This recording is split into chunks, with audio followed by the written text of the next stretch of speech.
Hey friends, welcome back to my channel. If you're new here, my name is Jacqueline Gibson, and I'm a professional astrologer using the whole sign house system.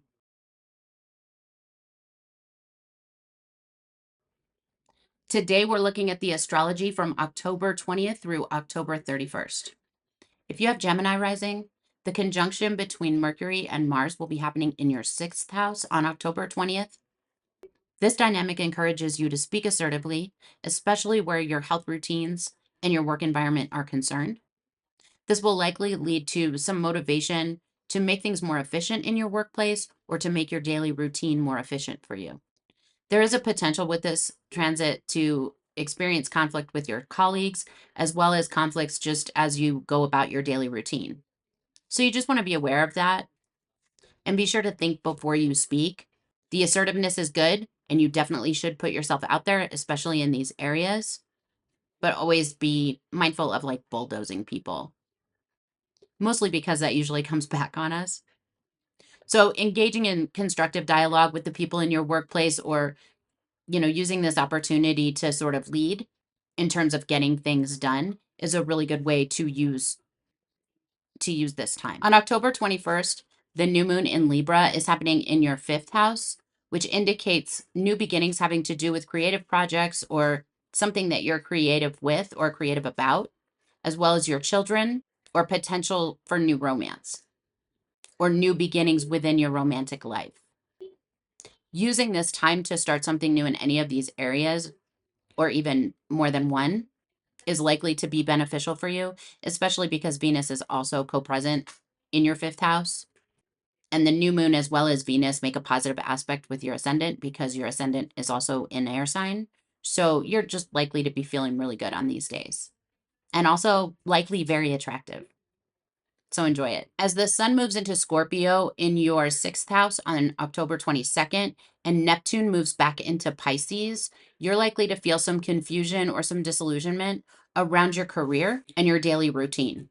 So it may be that your daily routine conflicts with your career in some way, or that one or the other is getting in the way, just leaving you feel kind of just confused and not sure what to do about it. Neptune in your 10th is also likely bringing up some idealism around your career, so you want to just use that to help you to set goals versus being in conflict with yourself about the fact that maybe you're not where you want to be, or you had imagined that you would be in a different place by now, or the career that you chose is just not turning out to be how you pictured it. Rather than using this time to feel down on yourself about that or like you've done something wrong, recognize that this is showing you something, you're seeing it, or you wouldn't be feeling down. And so use the time to make at least plans towards steps that will help you to reach something closer to the ideal that you have. This is also a really good time for letting go of things that stand in your way of reaching your ultimate career goals. On October 24th, the square between the sun in Scorpio in your sixth house and Pluto in Aquarius in your ninth house represents a challenge that has to do with your daily routine or the chores basically that you have to do that are just associated with your life, your day to day, and plans that you have for expanding your horizons, maybe traveling or going back to school. It's a time for you to decide which things are most important to you and to make whatever shifts you need to in your daily schedule so that you have balanced what you have to do with what you want to do. Also on October 24th, Mercury will be trining Jupiter. Mercury is currently in your sixth house and Jupiter is in your second house. This can look like applying your income to your daily routine in some way to make it better for you, or the work that you do supplying you with more money than you expected, or receiving news that you'll be getting more money than you expected.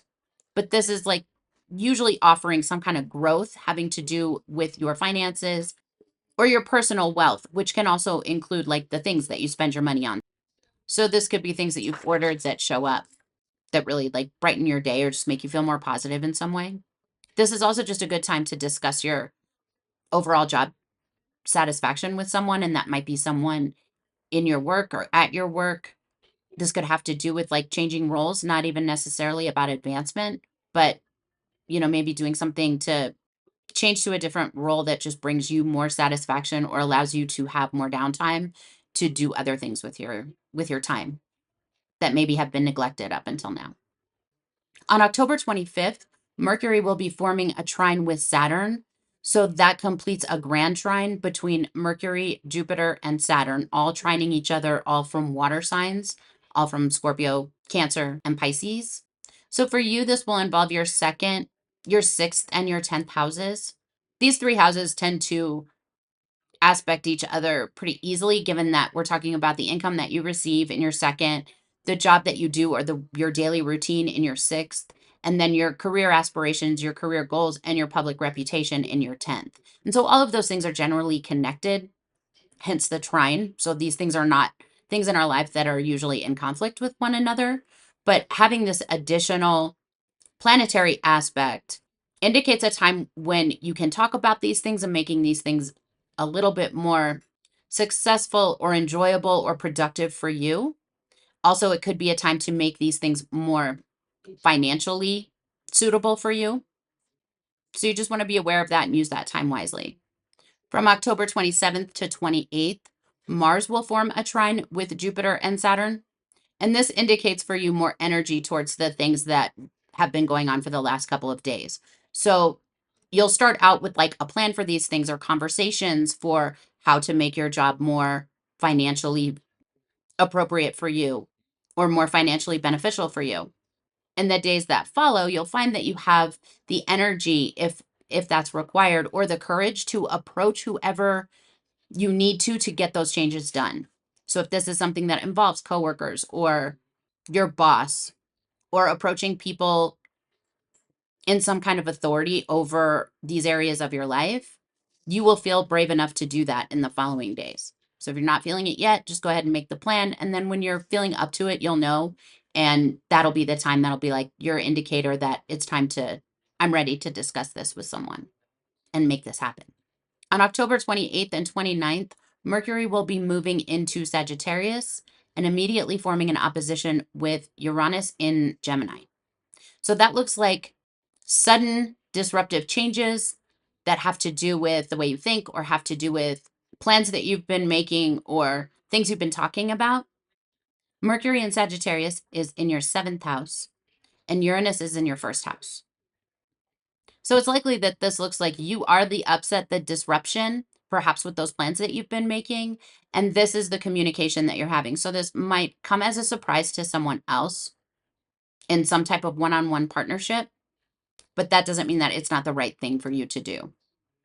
There could be conflicts in this area, but just remember to, as long as you are thinking before you speak and you're being considerate with your words, then whatever the outcome is, that part is just not really in your control. It's not really your business. Like it's meant for you to disrupt things at this time.